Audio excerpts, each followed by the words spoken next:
இல்ல நான் ஒண்ணும் பண்ணல. என் பக்கத்துல வச்சுக்கணும்.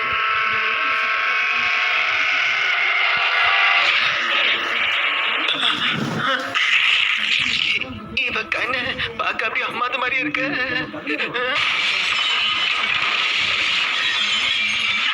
சொன்ன கேளு, எனக்கு வலிக்குது. அப்பா இம்மா வரைக்கும் என்னமோ ஆயிடுச்சுன்னு நினைக்கிறேன். அவளுக்கு பைத்தியம் முடிச்சு போச்சு. வந்து காப்பாத்துங்கப்பா. யாக்குகான் இங்க என்ன போயிட்டு இருக்கு? காப்பாத்துங்க.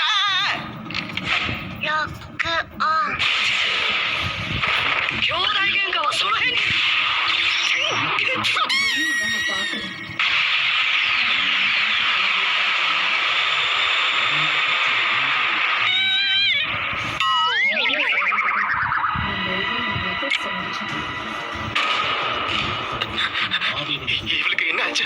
இன்னைக்கு இவ அப்பாவுக்கு கொடுத்த அடியில அவர் இன்னைக்கு எந்திரிக்க